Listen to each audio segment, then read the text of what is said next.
Вчера взял аренду. Хорошо, брат, ты нас отдал и так получилось. Давай позвони ГАИ. Дай посмотрю это камеры, которую ты их не показал. Давай по номерам обменяемся. Все свидетели, гаишники, ключники, все, сам понимаешь. Вот машина. Поэтому говорю, давай я тебе таксопарку, и свой номер отдам, и я тебе 8 тысяч отдам. Если недостаточно будет, ты мне скажешь, Бугат, вот не хватает мне денег, там, например, там 2000-3000, я тебе Аллахом клянусь, это тоже тебе отдам. Нет, мы не такие ребята, я вас понимаю, мы нормальные люди, меня тоже но ты поймите, будешь пожалуйста. долго мучиться. Твое дело, хочешь пиши, мне по барабану. Просто нахрен надо это. Вот ты потом пожалеешь. Арваңыздар, туғандар, барыңыздарға ассалаумағалейкум. Аким KG YouTube каналына қош келіпсіздер. Бүгін бұйырса жұмысты баштайлы деп шықтық. Кеше күні көп жұмысым бар болчу, ошолордун бардыгын бүтүрүп алдым буйруса. Аэропорттон тосчу адам бар болчу, аны тостум. Посылкам Кыргызстандан келип калган болчу, аны тосуп алдым. Там, короче, майда чудо продукты, азык-түлүк бүттүгүн алыш керек болчу. Полный от нуля до капитала 0 кылып алдым. Бүгүн 10 декабрь 2023 жыл. Аптанын воскресенье күнү саат 21-ден 27 өттү. Машинаны азыр эле самообслуживание ОКга кирип туруп, бир сыртын чайкап чыктым. Весь муз каптап калгандай эле, кургаткан деле жокмун. Анан ковриктердин бөлмени таза, бак жанып калган болчу кече. Азыр Химкедеги заправкага вот 100-150 метр калды. Бензинди куюп туруп эле жумушту баштайбыз. Бүгүн түнкү саат 1-2-лерге чейин бир катыруу алып көрөлчү. Арендадан чыгарыш керек, бензин чыгарыш керек, тамак аш чыгарыш керек. Андан сырткарда чөнтөккө канча акча чыгат, ошолордун бардыгын буйруса алдыңкы мүнөттөрдө көрө аласыздар. Андыктан каналдан алыстабай жайларга отуруп алып тамак ичип аткан болсоңуздар, тамагыңыздар дамдуу болсун, аш болсун. Каналга каттала элек болсоңуздар, катталып кетиңиздер. Буйруса 11 000 болдук. Андан да өйдө постепенно жогорулап кетип атабыз, Кудайга шүгүр. Буга болсо ошол көп сүйлөбөйүн. Баарыңызга кадай бир жолу ассаламу алейкум. Биз кеттик, баштайлы. Заправкада турганча мен айта кетейин, туугандар, суу чачкан иштеп калды мынакей. Жол иштеп калды десеңиздер, менде силерге кеңеш, лайфхак кандай кылыш керек, эмне кылыш керек. Жөн гана ошол подземный торговый центрлердин парковкасына кирип туруп, коюп туруп, өзү чыгабыздар торговый центрде бир кыдырып туруп, анан кийин чай-пай ичип турабыз. Ошол моментте машина кичине жылыйт, өзүнө келет экен, ошол жылып, ээрип эмететкен, и плюс ошондо полный чачып алып туруп, анан незамерзайкадан минус 35, минус 20, 25, 35, 30 деген градустардан куюп салсаңыздар, болду, тоңбойт экен. Кече күнү ошондой кылып салгам, бүгүн эртең менен чыгып туруп, текшерсем, чачып атат, тоңбоп тур. Ошо минус 25тен куйгам. Ашандан каждый день эле алып куйгам да.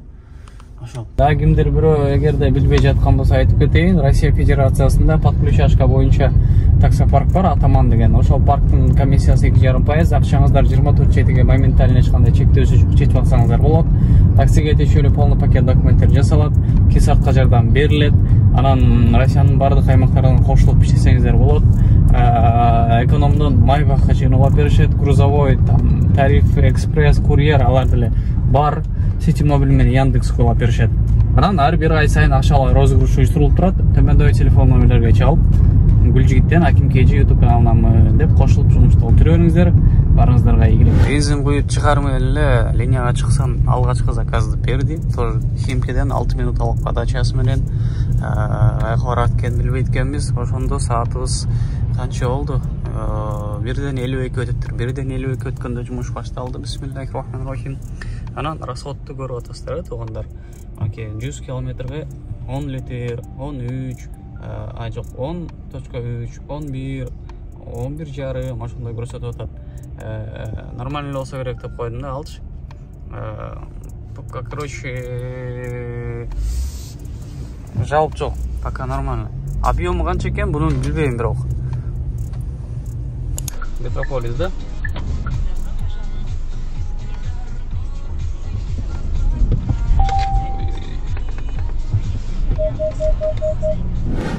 Пожалуйста. Вам также. До свидания.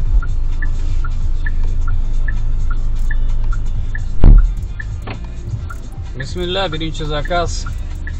Химкеден Ленинградский шосседеги Метрополиске алып келип койдум. 500 рубль. Вот, 522 рубль. Так, нормально. Дальше жумушты уланта берели. Ошол жерде таксисттердин арасында туруп турабыз эми машиналарды бир жерге коюп. Себеп дегенде азыр ар эле ушул эле жерден заказ келип калышы бир 99% ыктымал да. Ошондой кылабыз эми. 99% заказ түшкөн жок. 15 мүнөттөн ашык турдум. Ушул жерде Метрополисте башка таксилер келип эле атат, адамдарды алып эле кетип атат, мага бир да заказ жок. Походу жылып ичинен мындай крутиться, вертиться этиш керек окшойт. Спасибо. Пожалуйста. Всего доброго вам, до свидания. Метрополистен жылып эле наалган видеону тарткандан кийин эле заказ келип калды ошол жерден. 5 минуталык поездка, то есть 6 минуталык поездка мен бир заказ берди, 445 рубль. Дальше бул жерден акырын жыла берели. Кийинки заказдарды күтөбүз, лайт этебиз.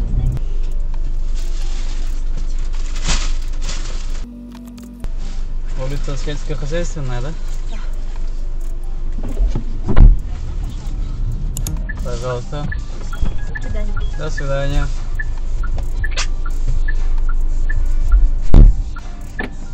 Так, буну учуруп атканда заказ келди, көрдүңүздөр. Шереметьево деген болчу, долгая поездка. Сразу алып койдум. Буну менен 44 мүнөттө келдим. Акчасы 1269 рубль болду. Ачким сынып калды. То есть кандай, болту чыгып кетти да могу жерденчи. Өзүнчө бир постоянно очки менен жүрөм деп өзүмө образ, стиль кылам дедим эле, но нет, не получилось. Придется им очки алыш керек.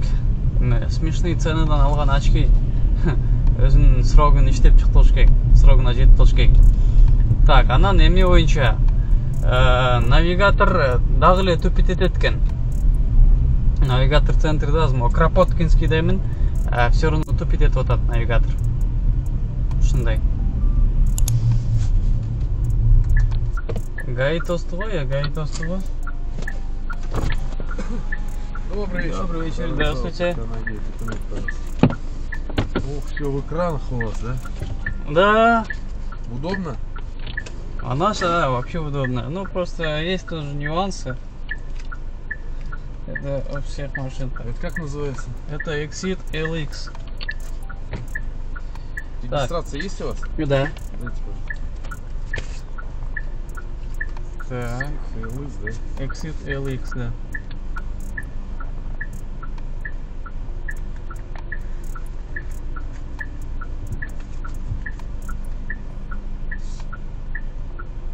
Ничего не вижу.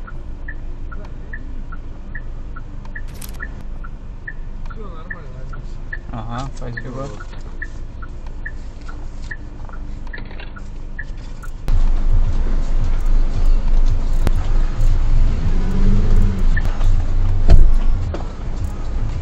Bir saat 4 minut tap kelip koydum. Aeroport Шереметьево. Прям Москва центрден. 2059 рубль болду.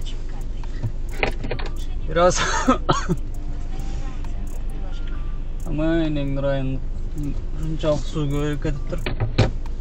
Biraz капризныйраак экен. Мен жакты жылуураак кылып койчу, үшүп калдым. Мен жакты жылуураак кылып койчу, үшүп калдым деп эле эметип баштагандан. Так, дальше кеттик. Келатканда карасам, аэропортко жанакы синий зона, очередке турган жерге кирип атканда машина ушунчалык көп, эй, жылан болуп калыштыр го. Азыр эмне кылат экен билбейм. Ошол жака барып кирейин. Анан көрөбүз дальше чапачом экенин. Арт жагында сууду мынакей көрүп турасыздарбы? Ошол сууду мен мындай губка менен сыктырып алам дагы. Мынакей губка менен мындай кылып сыгып алгандан кийин алып чыгып буну сыртка сыгып салам.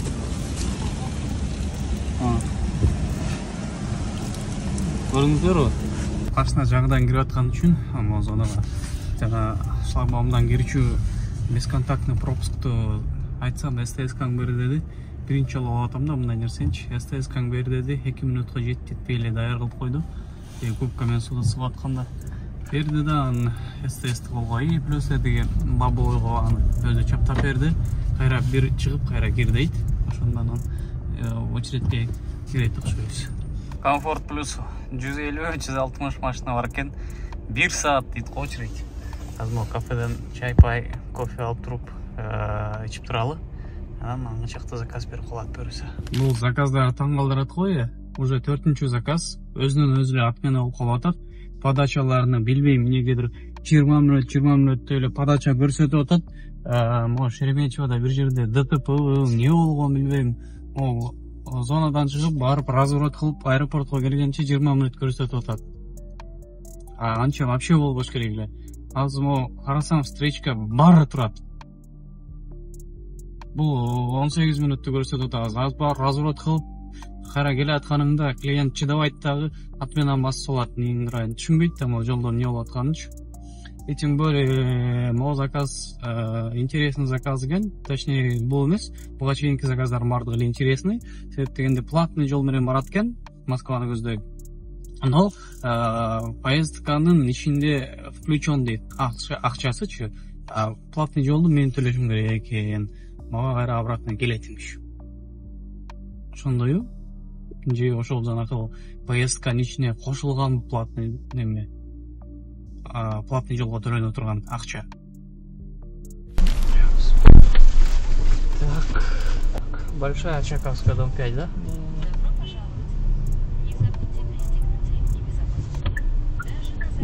Чемодандарын түшүрүп бердим. Так. Завершать этели 55 мүнөттө алып келдим буларды платный жол менен. Платный жол 400 рубль болду, акчасын мен төлөдүм. Так, комиссия алынбайт деген болчу. Чынбы калпы билбейм. Азыр эми артында машина үйүлүп кетти. Ошол машинаны эметпейин да бир четиракка чыгып андан кийин жакшылап бир көрөйүн. Караңыздар, мен адистер менен чалышып, сүйлөшүп эметтим. Мындай болду.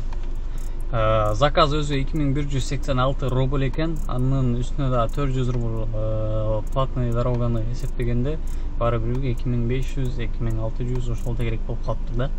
Вот. Анан то, что мен көргөн комиссия не взимается деген окуп алганым, адис менен чалып сүйлөшсөм, ал эмери 400 рубльдук платный дороганы төлөгөнүңө комиссия алынбайт, но заказың как положено комиссия алынат дейт. Все, түшүндүм. Хорошо, макул дедим да, өчүрүп койдум. Ошондо 2186га 400 кошкондо 2586 болуп аткан. Анын ичинен 641 рубль бул комиссия болуптур, 98 таксопарктыкы, 543 бул Яндекстики. Ошондо мага чисто чөнтөккө 1944 рубль калыптыр бул заказдан. Анын ичинен 400 рубль мен платный дороганы кошкондо 1544 рубль калыптыр. Ой, вот такие вот пироги. Ну что, ладно, продолжаем работать.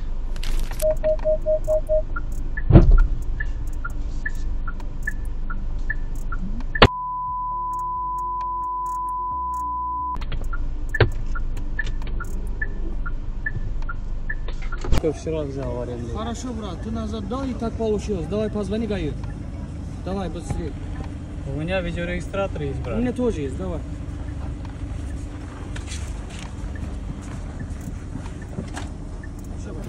Мытчище дворда.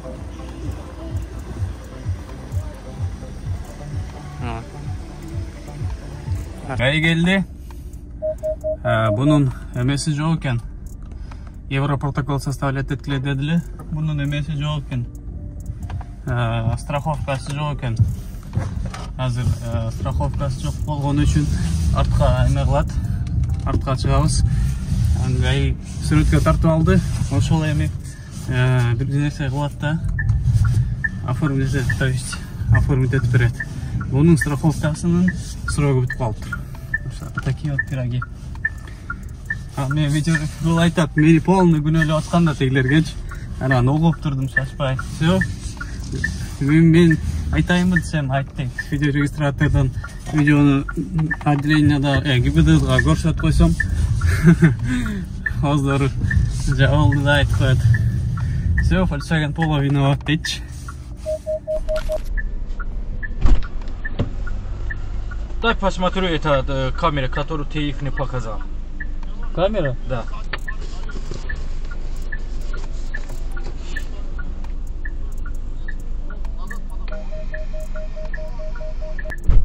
Салам алейкум.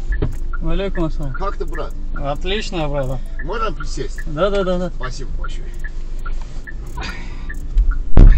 Меня Вугар зовут.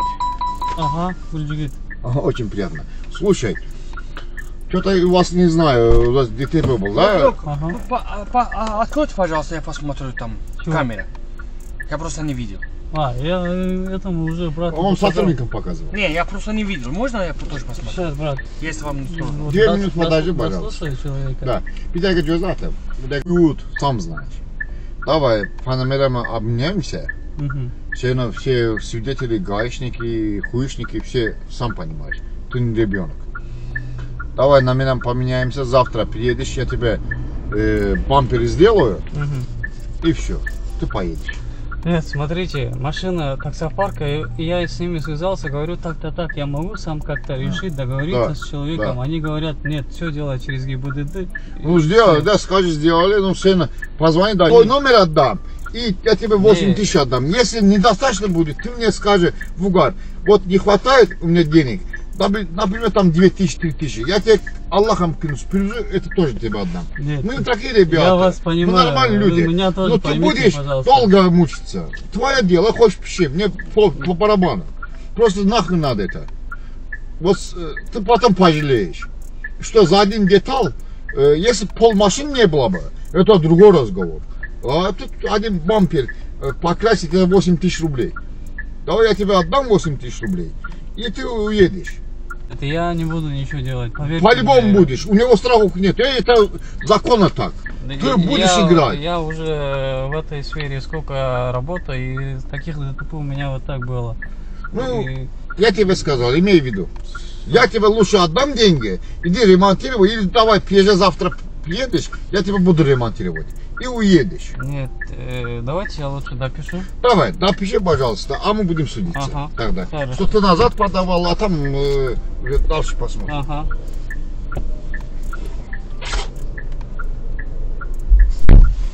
Үйде келіп, машинаны парковкаға қойып, азбука вкусаға кіріп, үйдің алдында ошол эле бар да, ошон үчүн мындай эмебиз. Нан алып, акырын баратам. Жыйынтыктап айта турган болсок, 7200 бир нерсе рубль грязный жумуш болду. Анын ичинен 3200 аренда, 1000 рубль бензин, 340 рубль обед. Ошолорду кеметкенде 2600 бир нерсе рубль чөнтөккө таза калыптыр да.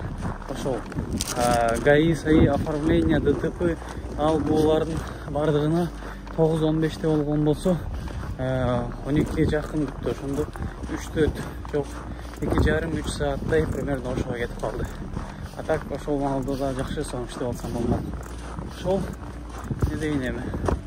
Видео ушул жерден бүтүп атат. Жактан болсо лайктардан басып, каналга катталып койсоңор. Катталып кеткиле турганда